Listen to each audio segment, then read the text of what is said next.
Bismillahirrahmanirrahim. Saya punya kitab namanya Hasyiatut Turmusi, dikarang ulama top Indonesia, namanya Syekh Mahfud At-Turmusi.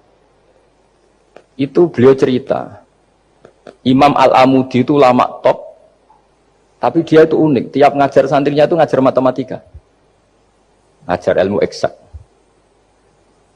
Terus ditanya, sampai muridnya itu ragu, ini guruku masuk surga enggak, ini kiai kok hanya ngajar matematika. Ya kira-kira ngajar, ya seperti mahasiswa jenengan kan, ini rektor masuk surga enggak, ngomong teknik terus gitu loh. Tapi gurunya kayaknya enggak terima, disudoni santrinya itu enggak terima, karena beliau seorang wali. Murid-muridnya itu bermimpi. Ini penting saya ceritakan, mungkin agak aneh di dunia kampus ya, di bab ini. Kalau dalam teori kita, Pak On itu, mimpi sama nyata, melihat itu otoritatif mimpi. Ini yang agak aneh di ilmu pesantren. Jadi melihat jenengan langsung dengan mimpi itu otoritatif mimpi. Karena mimpi, ru'yal mukmin dijamin oleh Rasulullah sama dengan 46 juz'un minan nubuwah. Jadi persennya itu besar sekali, 46% dari juz'un minan nubuwah, otoritatifnya. Nah tentu tidur yang benar. Logikanya gini, kata-kata kitab-kitab menjelaskan. Orang kalau melihat langsung itu pasti terpengaruhi oleh cinta atau tidak cinta, senang atau tidak senang, sedang butuh apa enggak. Jadi kalau saya sedang butuh dengan Pak Rektor itu melihatnya dengan penuh harapan. Jadi kalau saya sakit mau mati itu senang lihat dokter karena ini harapan, Rektor nggak ngefek gitu kan gitu. Tapi kalau saya politikus ngelihat ketua partai itu lebih respect ketimbang melihat dokter. Jadi gara-gara banyak kepentingan ini melihat itu nggak pernah jujur gitu. Nggak pernah jujur. Jadi kebodohan manusia justru karena melihat itu kalau dalam teori kitab. Makanya kalau dalam teori pesantren itu kebalik, anna sunyamun wa idza matu intabahu. Manusia itu hakikatnya tidur, baru setelah mati bangun. Misalnya kita di dunia nganggap uang itu penting, harta itu penting, jabatan penting. Setelah kita mati ternyata yang paling penting itu hanya sujud. Karena kamu itu kenangan ketemu Allah terbaik itu sujud. Yang kita anggap penting di dunia semuanya tidak penting. Yang kita anggap sepele kayak sholat ternyata itu super penting. Tapi sadar itu nunggu nanti di akhirat. Ya, saya ini termasuk syukur yang sadar sebelum sampai akhirat. Jadi termasuk orang yang beruntung gitu. Nah, kenapa mimpi itu begitu penting? Karena tadi ketika orang tidur itu off semua, sistem sarafnya, sistem apanya. Yang ada hanya pengendalian Tuhan. Karena dia tidak bisa mengendalikan dirinya sendiri. Apalagi kalau tidurnya benar ya tentu pakai wudhu, terus pakai doa-doa, terus menghadap kayak mayit itulah standar mayit, menghadap ke kiblat kayak posisi mayit itu. Sehingga dia ada intervensi pada dirinya sendiri, ya tidak punya keinginan dari dirinya sendiri. Kamu kan nggak bisa ingin wah tidur ingin ketemu wanita cantik kan tidak bisa tentukan gitu. Akhirnya ya benar-benar hanya milik Allah. Apalagi kalau kita bacanya benar, terus pikirannya benar. Makanya uniknya dalam Islam adalah doa mau tidur dengan wiridan setelah sholat itu ajarannya Nabi banyak mau tidur. Wiridan subhanallah 33, alhamdulillah 33, akbar 33 dan disempurnakan seterusnya itu. Itu ijazah Nabi kepada Sayyidah Fatimah itu untuk mau apa? Tidur. Bismika wada'tu jambi wa bismika arfa'u. Sampai doanya panjang. Allahumma aljatu zuhri ilaika. Panjang sekali doa mau tidur. Saya yakin jenengan tidak hafal dan tidak. Paling ya bismika wada'tu jambi apa? Bismika wahumma ahyawamu. Itu sebagian ustadz bilang itu doa ngaji katanya. Oh, itu. Ada seorang ustadz saking mangkelnya, ibu sudah baca doa ngaji, belum tak juarai. Bismika wahumma ahya, bismika wahumma. Wah itu kan doa mau tidur Pak Ustadz. Iya biasanya kalau ngaji tidur. jadi doa itu kalau itu doa mau. Akhirnya mimpi itu penting karena di situ manusia nggak punya nafsu, nggak punya keinginan, sehingga yang ada itu kata Nabi itu ada sittatun wa arba'una juz'an minan nubuwah. Sehingga dulu itu mimpi itu jadi sarana betul. Kita tahu kan cerita orang-orang dulu, Fir'aun itu kurang jahatnya, kurang kelirunya. Dia mimpi ada api dari Bani Israel yang membakar kerajaannya. Dan semua pentawilnya sepakat, itu maksudnya Anda akan dihabisin kerajaan Anda oleh bayi dari Bani Israel. Begitu juga raja zaman Nabi Yusuf, itu mimpi kalau ngalami ada 7 sapi yang gendut, dimakan oleh 7 sapi yang kurus. Jadi mimpi itu sarana, bahkan dari orang kafir. Karena ya tadi yang preman ya nggak ada premannya, yang soleh ya nggak ada solehnya, semua dikendalikan oleh Allah Ta'ala pas tidur. Sehingga tidur ini menurut agama lebih otoritatif, asal dengan tidur yang benar.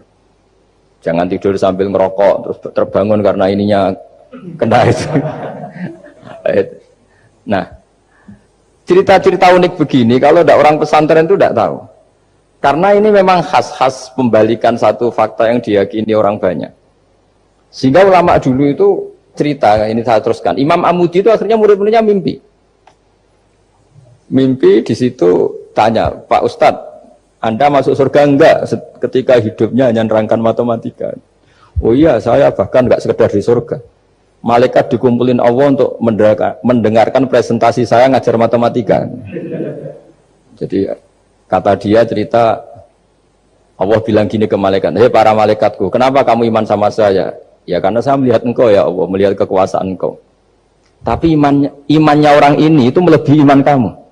Wah ya tidak bisa, saya melihat engkau langsung, ini tidak melihat engkau langsung. Kenapa begitu yakin seperti yakin kita? Oh iya. Terus Imam Amudi, silahkan ajari matematika. Imam Amudi mulai ngajari matematika. Terus beliau ngajari ya sederhana. Angka 2, 3, sampai ribuan, sampai jutaan. Itu bin nisbat ilal wahid, nisbatun wahidah. Yaitu nisbatul far'i ilal asli. Hanya ngajar itu dok. Dunia ini apapun banyaknya variannya, apapun banyak makhluknya, itu semuanya adalah nisbatul far'i ilal asli. Angka 2 ya cabangnya 1, 1 juta ya cabangnya 1, semua itu dimulai dari 1. Jadi di mana-mana hitungan itu dimulai dari 1. Dan 1 ini harus ada, yaitu Tuhan. Matematika akhirnya malaikat, wah keren juga maksudnya. Keren juga maksudnya. Akhirnya Allah bilang, dan itu didawuhkan juga oleh Rasulullah SAW, tuba liman amana bi walam yaroni. Yang hebat itu imannya orang yang enggak melihat saya. Makanya masyhur itu malaikat ditanya Allah, siapa imannya yang paling kuat? Ya kita, karena melihat engkau langsung ya Allah. Para nabi. Terus tapi yang dari sekian pertanyaan itu jawab sama, yang paling ajaib adalah umat-umat Muhammad di akhir zaman, enggak menangi nabinya, juga enggak pernah lihat surga neraka, tapi iman sama saya. Dan mereka punya cara untuk imannya itu berkualitas sama dengan kamu para malaikat. Ya diantaranya dengan cara logika yang saya utarakan tadi. Am khuliqu min ghairi syai'in am humul khaliqun. Kalau alam raya ini wujud, maka penyebabnya harus sesuatu yang wujud. Masa sesuatu yang enggak wujud menyebabkan yang wujud. Kalau angka 10 ada, 1 juta ada, pasti dimulai angka 1. Makanya nisbatus naini wal arba'ah ila ma la nihayata laha, itu semuanya nisbatul far'i ilal asli. Semua angka berapapun jumlahnya itu binisbat ilal wahid adalah nisbatul far'i ilal asli. Itu cara-cara, makanya tadi kajian ilmu itu tidak ada habis-habis. Makanya perasaan saya itu kemungkinan orang Islam jadi ateis itu kecil, Pak Fatullah. Saya punya kitab, ini saya ulang lagi, kitab calon wali. Kenapa saya sering cerita wali? Kalau di kampus itu kan orang inginnya ya jadi dekan, jadi rektor, atau jadi menteri lah kira-kira gitu. Kalau di pesantren orang itu cita-citanya satu, ingin jadi wali. Ya supaya majelis ini barokah, saya tidak perlu cerita dunia kampus. Kalau ceritakan corong jongu ya segoro lah. Bongso keinginan gitu kan tidak selera saya, juga ada dunia saya. Supaya sampai dapat ilmu ya saya cerita dunia. Itu kitab, saya punya kitab calon wali lah kira-kira, atau wali sudah wali top, namanya kitab Tasbihul Fuad, karangannya Sayyid Abdul Al-Haddad. Itu beliau cerita, di antara ceritanya itu unik. Kata beliau begini, saya itu tidak khawatir orang Islam jadi murtad, apalagi jadi ateis, karena kalimat la ilaha illallah itu sahlatun qoribah, kalimat yang mudah sekali, sehingga saya tidak khawatir orang Islam yang ketemu orang ateis, ketemu orang macam-macam, asal diajari kalimat ini secara benar. Terus beliau cerita, yang saya takut tuh mereka masalah perempuan dan harta. Kalau iman kayaknya enggak. Singkat cerita yaitu di kitab seperti itu. Singkat cerita saya ketemu banyak orang yang kuliah di McGill atau kuliah di Amerika, di Jerman, mungkin di Norwegia, di mana-mana, di Australia, dan ketemu teman-teman yang di Korea Selatan juga. Mereka itu orang kebanyakan yang nyuwun sewu enggak keluarga kiai, tapi mereka enggak ada yang enggak tetap iman. Ketika saya tanya, kenapa Anda tetap iman? Padahal ada beberapa negara yang lebih stabil, lebih makmur dibanding negara yang mengklaim sebagai negara Islam. Itu cara berpikir ya sederhana. Enggak lah Gus, kayaknya kok Tuhan kok ada tanggal lahirnya, enggak lah, kayaknya yang namanya Tuhan tuh ya awal lah. Masa pencipta langit bumi dituhani orang yang lahirnya di bumi, kayak enggak lah kayaknya. Jadi ya berpikir jelas. Padahal ya kurang ajarnya Masya Allah. Anak ini ya dugem ya macam-macam, tapi kalau ditanya disuruh yang lain enggak mau dia. Enggak lah, kayak yang benar tetap Islam.